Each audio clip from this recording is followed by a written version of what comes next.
Hello everyone, I hope everyone is safe and doing good. Welcome back to my channel Trick or Treat with Mathematics.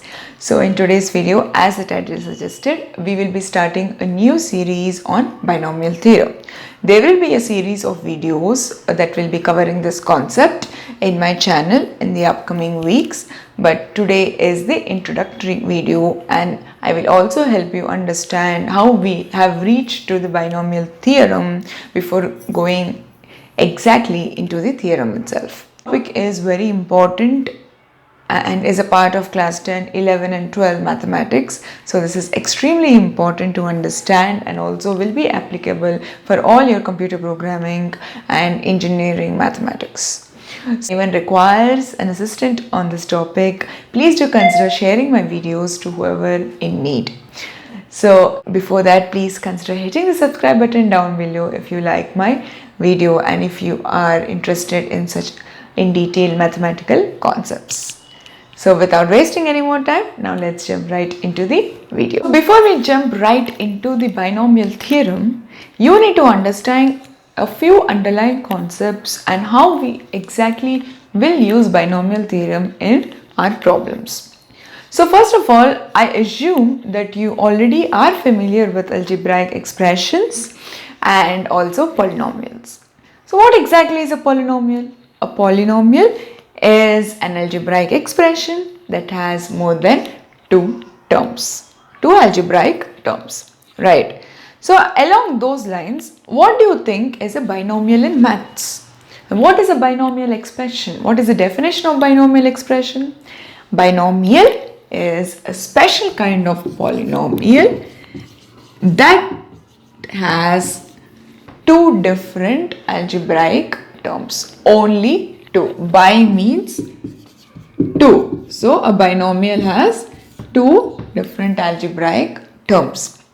And here you need to understand that a binomial expression is an algebraic expression that has exactly two algebraic terms. That is the definition of binomial expression.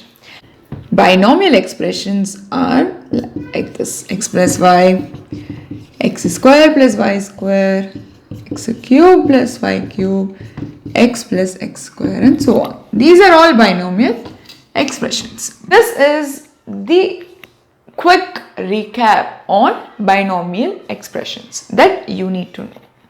But I would like to ask you a quick question again. So how exactly binomial theorem ties up with the binomial expression? If I say a plus b, this is nothing but a plus b whole power of 1, right? So the expansion of these of a plus b is what? A plus b only, because there is no power. So if I am asking you this expansion, that is a plus b whole square, a plus b multiplied twice. So what will we get? We know the formula: a square plus 2ab plus b square, and this is the expansion of a plus b whole square. So what is now again in the same form? A plus b whole cube, we get a cube plus 3a square b plus 3ab square plus b cube. Right. So now what is the expansion of a plus b whole power of 4? A power of 4 plus 4a cube b plus 6a square b square plus 4ab cube plus b power of 4. So this is the expansion of a plus b whole power of 4. And so on. At the most, you might remember these three, because in algebraic expressions you might be solving a lot of problems involving these three expansions, or these two in particular, right? So a plus b whole power of 4, what I have done here is I have just multiplied a plus b on a plus b whole cube and got this expansion. That's fine. Here you are multiplying it manually, and here you are trying to remember the formula and then applying it. But what if I ask you in a question to give me an expansion of a plus b whole power of 6? Or I'll ask you, what is the expansion of a plus b whole power of 8? For the least, I will ask you, what is the expansion of a plus b whole power of 5? in order to do this itself, you need to multiply this to a plus b whole power of 4 and get it. So as you go forward, the multiplication process get complicated. That is where we use binomial theorem to find the expansion of a plus b whole power of n, and n here can be a positive integer. So binomial theorem will clearly give you an understanding, and it will clearly tell you how to expand a plus b whole power of n without undergoing any manual multiplication processes. Right. And I will show you a few observations here which will help you while writing the binomial theorem also. What are these observations? Firstly, what is the power of a and b here? 1. Right? So in these two terms, the power is 1. And this power is also 1? Yes. Now, what is the power of a plus b whole square here? 2. So what is the power of this term? 2. What is the power of this term? This is 1 plus 1, 2. And what is the power of this term? 2. Right? And what is a plus b whole cube? What is the power here? 3. And 3. 2 plus 1, 3. 1 plus 2, 3 and 3. And same for 4 also. So in all these expansions, what is the common thing that you are observing? The common observation is that the power of each term, if you add, right, if you add the powers also, the power of each term will be the power of that binomial. Right. So that means here the power is 2 and the expansion's power is also 2.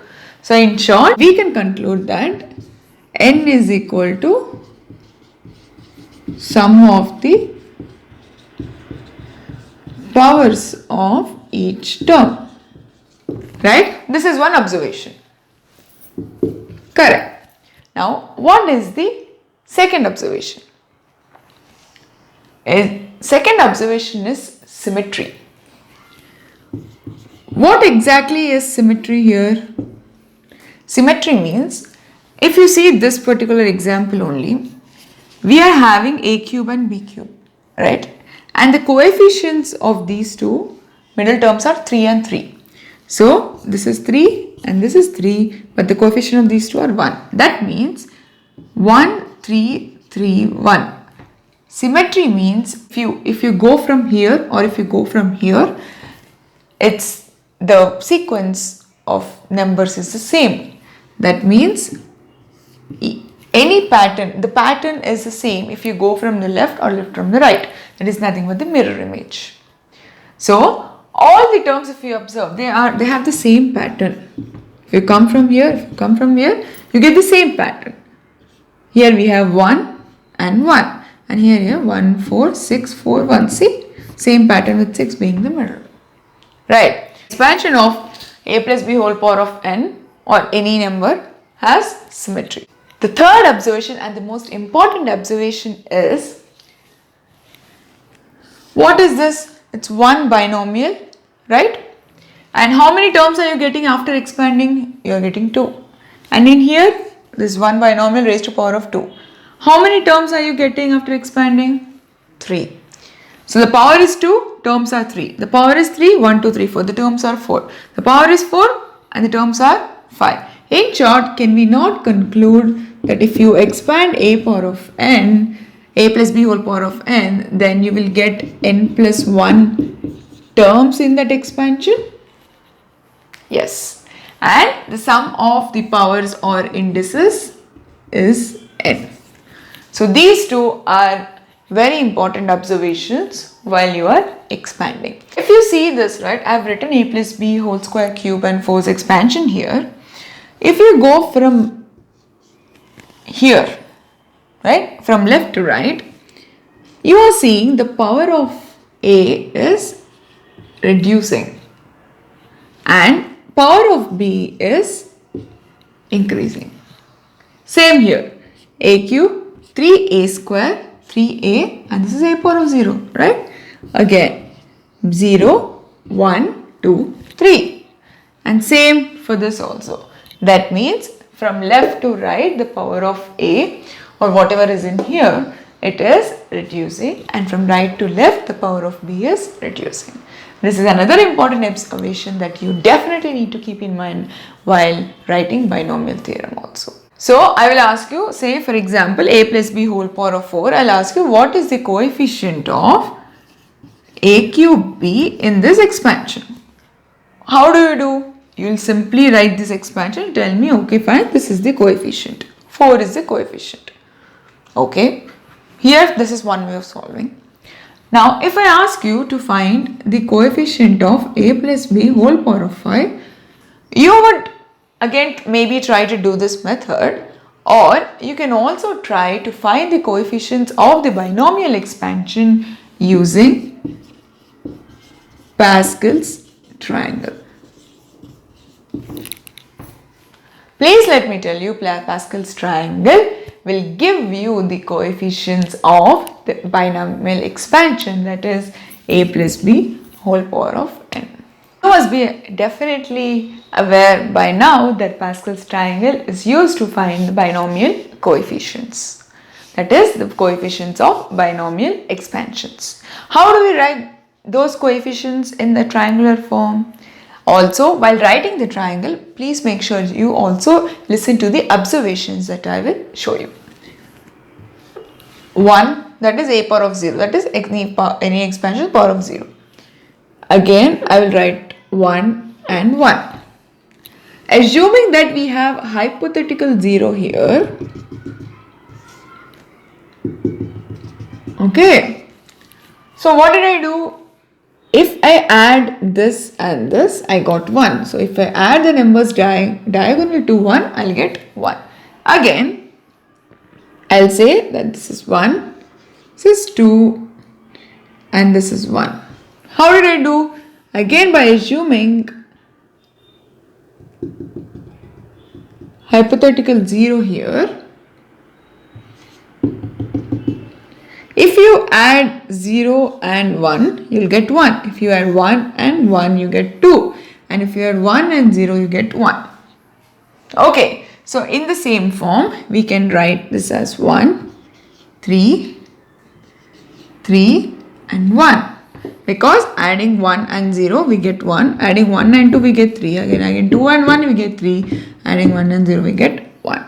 In the same way, we can write 1, 4, 6, 4, 1. 1, 5, 10, 10, 5, 1. Right. So this is how you write Pascal's triangle. These coefficients, these numbers that you are seeing in this row, in this row, in this row, in this row, in this row, in this row are nothing but the expansion, the coefficients of the expansion a plus b whole power of 0, a plus b whole power of 1, a plus b whole power of 2, a plus b whole power of 3, a plus b whole power of 4, a plus b whole power of 5, and so on. You can see yourself. A plus b whole power of 0 is 1. A plus b whole power of 1 is nothing but a plus b. This is 1 and 1. Right, 1, 1. A plus b whole square is nothing but a square plus 2ab plus b square. Right. So what is a square's coefficient? 1. What is ab coefficient? 2 and 1. So you can see here 1, 2 and 1. So the coefficients of the binomial expansion can be represented using this triangle. And if you have remembered the observation that I have shown you while expanding, all those observations hold true while you are writing Pascal's triangle. Because you saw that the coefficients are symmetrical, that is 1, 2, 1. So even though if you go from this side or this side, the sequence and the pattern remains the same. And if you add these coefficients, right? So suppose say here you get it as 1 and this is what 2. So this is what 1 plus 2 plus 1, 4. And this is what 8. And this is what 16. This is 32. So what are you observing here? If you add these rows, right? 1, 1 plus 1, 1 plus 2 plus 1, the numbers in these rows, the coefficients in these rows, then those are in the form of 2 power of n. Using the concept of Pascal's triangle, let us now try to solve a few problems. So I will ask you to find the expansion of 1 plus x whole power of 6. So how do you do? You know for a fact that these are the coefficients of x power of 6. I have written the Pascal's triangle here for observation. So these are the coefficients of x power of 6, and remember the expansion observations that I have taught you. So how do you write? You can write first the coefficients 1, 6, 15, 20, 15, 6 and 1, right? Okay, and then what do you do? You know for a fact that for these two terms the powers will decrease and increase. That is, for this term the powers will decrease as we go from left to right, and for this term the powers will increase, right? So x power of 0 plus, can we not, why plus? Because we have plus and we don't have any coefficient before x. Then can we not write this as x power of 1? Because we don't have any variable associated with 1, and x is 0 because it's starting from left. Then can we write x power of 2? Can we write x power of 3, x power of 4 plus x power of 5 plus x power of 6. This is the expansion of 1 plus x whole power of 6 using Pascal's triangle. See how quickly we can do this. If you have to multiply, it will take a lot of time for you to multiply. 1 plus x whole power of cube into cube, and it will be extremely cumbersome for you, right? In the same way, I would like to ask you one more question. What is the expansion of 1 minus 2x whole power of 6? Again, keep the triangle beside you. And how do you write this? First, you will try to write the coefficients 20, 15, 6 and 1, right? And then what you do, instead of x, you substitute minus 2x. Here minus 2x whole power of 0 because x power of 0, right? Plus only minus 2x whole power of 1, minus 2x whole power of 2, minus 2x whole power of 3 plus minus 2x whole power of 4 plus minus 2x whole power of 5 plus minus 2x whole power of 6. Okay, and then if you see, you'll get 1 minus 12x plus 60x square minus how much? 160x cube plus 40x to the power of 4 minus 32 6 is 192. 192x to the power of 5 plus 2 power of 6 is 64 x to the power of 6.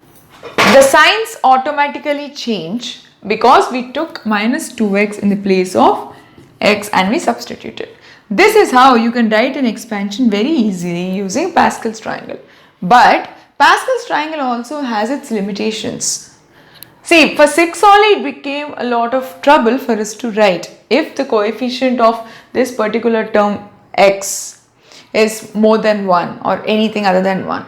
For that matter, if I ask you to find the expansion of 1 plus x whole power of 10, you can't write 10 steps all the time. Every time you need to write 10 steps, and then you need to get it using Pascal's triangle. If I ask you to find the expansion of 1 plus x whole power of 25 also, it's not possible. Because you can't expect to write 25 steps of Pascal's triangle and get the result. It is not possible. I mean, it is possible, but it is extremely time consuming. For that reason, we use binomial theorem. Using binomial theorem, we can easily find the coefficients, easily find or expand 1a plus b whole power of n. And the coefficients use this concept of Pascal's triangle only, and we represent the coefficient in the form of NCR. I will tell you about this in the next part of the video, but that is the reason why we use binomial theorem. You can easily expand a plus b whole power of n using binomial theorem.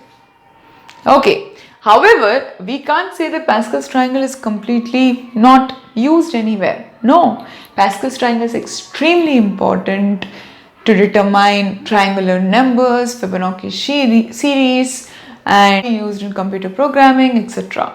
Pascal's triangle, from Pascal's triangle only, we have come to the concept of binomial theorem. Okay, so this is the concept of Pascal's triangle and algebraic expansion and the observations that we have seen in today's video.